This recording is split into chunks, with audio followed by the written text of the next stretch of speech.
उपमा करायचा असेल ना मी कांदा चिरते. हा शिरा करायचा. भाजीला लागेल ना फोडणीला कांदा, तर मी कांदा चिरते.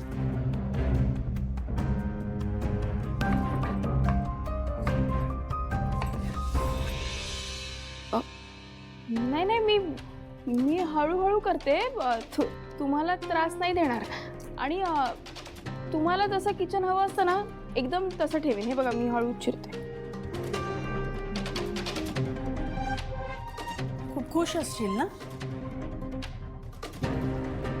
या घरात आलीस ना आता परत. त्यापेक्षा जास्त खुश ना मी तुम्हाला आणि आशूला एकत्र बघून आहे. तुम्हाला सांगू का सीताई, आम्ही तिथे होतो ना तेव्हा आशू कधी काही बोलला नाही, पण मला माहिती आहे त्याला तुमची आठवण खूप येत होती.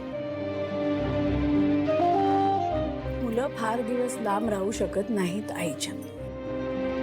खरंय.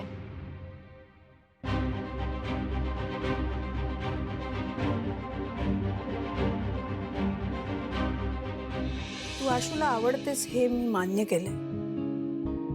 त्याच्या आयुष्यातलं तुझं स्थानही मला कळलं. म्हणूनच तू या घरात आहेस. पण म्हणून तेच स्थान माझ्या आयुष्यात असेल असं नाहीये. सीताई मला तुमचं मत माहिती आहे, पण तुम्ही हे विसरलात का की मी तुम्हाला प्रपोज केलं होतं. काय बोलतेस तू?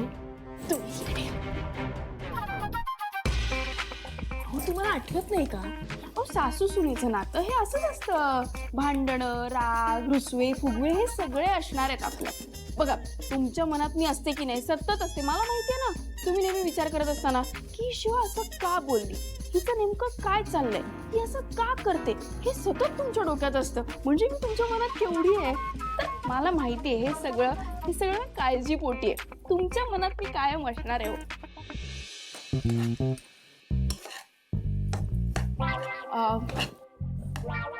काय पाहिजे? साखर घालते.